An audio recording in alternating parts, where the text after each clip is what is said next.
Gavin Packard, जी हाँ, यही नाम है इनका। 80 के दशक के आखिरी सालों और 90 के पूरे दशक में आपने इन्हें फिल्मों के हीरो के साथ पंगे लेते हुए खूब देखा होगा। अपनी बॉडी से ये उस दौर के एक्शन हीरोज़ को तगड़ा कंपटीशन देते थे। उस वक्त लोग सोचते थे कि ये शायद कोई विदेशी एक्टर हैं जो फिल्मों में काम करने के लिए भारत आए हैं, लेकिन सच तो ये है कि ये भारतीय थे, पूरी तरह से भारतीय, यानी कि विशुद्ध भारतीय। तो आखिर अब कहाँ गए गेविन पैकर्ड? आखिर कैसे 90 के दशक का ये इतना हैंडसम विलन सिल्वर स्क्रीन से चुपचाप गायब हो गया? गेविन पैकर्ड की कहानी की शुरुआत होती है उनकी पैदाइश से भी लगभग 50 साल पहले। ये पहले विश्व युद्ध का दौर था। अब तक अमेरिका पहले विश्व युद्ध का हिस्सा बन चुका था। ब्रिटेन और अमेरिका साथ मिलकर जर्मनी और उसके मित्र देशों के खिलाफ जंग लड़ रहे थे। इस दौरान बड़ी तादाद में अमेरिकी सैनिक ब्रिटिश और भारतीय सैनिकों के साथ मिलकर ओटोमन अम्पायर के खिलाफ लड़ाई लड़ने के लिए भारत आए थे। इन्हीं अमेरिकी सैनिकों में से एक थे जॉन पैकर्ड, जो आयरिश मूल के थे। उनका परिवार अमेरिका जाकर बस चुका था। अमेरिकी सेना के साथ जॉन पैकर्ड भारत आए और फिर जंग खत्म होने के बाद अमेरिका वापस लौटने के बजाय भारत में ही बस गए।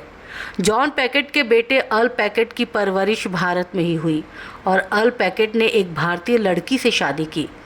अर्ल पैकर्ड के ही बड़े बेटे थे गेविन पैकर्ड, जिनका जन्म हुआ था मुंबई के कल्याण में 8 जून सन 1964 को। 5 भाई बहनों में गेविन पैकर्ड सबसे बड़े थे। लंबी चौड़ी कदकाठी के गेविन पैकर्ड को शुरू से ही बॉडी बिल्डिंग का शौक था। अपने दौर में गेविन पैकर्ड का बॉडी बिल्डिंग में इतना नाम था कि उन्होंने उस वक्त कई नेशनल बॉडी बिल्डिंग चैंपियनशिप्स जीती थी। ये गेविन पैकर्ड ही थे जिन्होंने संजय दत्त को बॉडी बिल्डिंग करने की सलाह दी थी। और केवल संजय दत्त ही नहीं, गेविन ने सुनील शेट्टी, सलमान खान और सलमान के पर्सनल बॉडीगार्ड शेरा के फिटनेस ट्रेनर के तौर पर भी काम किया था। गेविन के अपीयरेंस और इनकी दमदार बॉडी से प्रभावित मुंबई के कई प्रोड्यूसर्स और डायरेक्टर्स अपनी फिल्मों में इन्हें लेना चाहते थे। गेविन को भी फिल्मों में दिलचस्पी थी, सो उन्होंने आर्यन नाम की एक मलयालम मूवी से अपने फिल्मी करियर की शुरुआत भी कर दी। ये फिल्म 1988 में रिलीज़ हुई थी और इस फिल्म में गेविन को किसी ने भी शायद नोटिस ना किया हो। इसके अगले ही साल गेविन ने बॉलीवुड में डेब्यू किया फिल्म इलाका से, लेकिन गेविन इस फिल्म में नजर आए सिर्फ एक छोटे से सीन में। इसी साल गेविन फिर से नजर आए सुपरहिट फिल्म त्रिदेव में, लेकिन इस फिल्म में भी गेविन एक छोटे से रोल में ही दिखाई दिए। इसके बाद से ही गेविन को फिल्मों में विलन के रोल मिलने लगे और गेविन भी बिना झिझक ऐसे रोल करते गए। गेविन ने अपने फिल्मी करियर में कई सुपरहिट फिल्मों में काम किया। इन्होंने 9 मलयालम फिल्मों में काम किया और एक तेलुगु फिल्म में भी काम किया। गेविन अपने दौर के हर बड़े एक्शन हीरो के साथ काम कर चुके हैं, लेकिन गेविन को कभी भी बेहतर रोल नहीं मिले। कहना चाहिए कि किसी भी डायरेक्टर ने गेविन की प्रतिभा का सही इस्तेमाल ही नहीं किया, वरना ऐसा नहीं है कि गेविन में एक्टिंग की प्रतिभा नहीं थी। गेविन एक बढ़िया अभिनेता थे और इसकी एक बानगी देखने को मिलती है मलयालम फिल्म सीजन में। ये फिल्म बनाई थी मलयालम फिल्मों के मशहूर डायरेक्टर रहे पी पद्मराजन ने। इस फिल्म में गेविन ने फैबियन नाम के कैदी का किरदार निभाया था, जो फिल्म के हीरो का दोस्त था। मलयालम भाषा के दर्शक इस फिल्म में गेविन की एक्टिंग से काफ़ी प्रभावित हुए थे।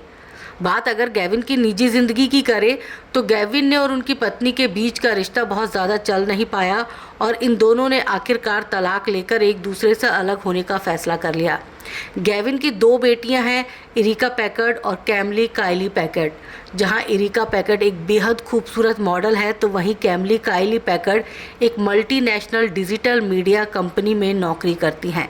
गेविन पैकर्ड की ज़िंदगी के आखिरी दिन बेहद मुश्किलों में गुजरे।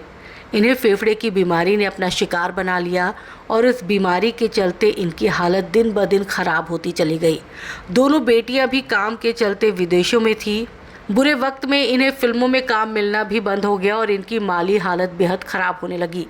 गेविन अपने छोटे भाई डैरिल पैकर्ड के साथ घर आ गए। गेविन की बीमारी दिन ब दिन विकराल रूप लेती जा रही थी और आखिरकार 18 मई 2012 को गेविन के शरीर ने हार मान ली और गेविन ने इस दुनिया से हमेशा हमेशा के लिए विदा ले लिया।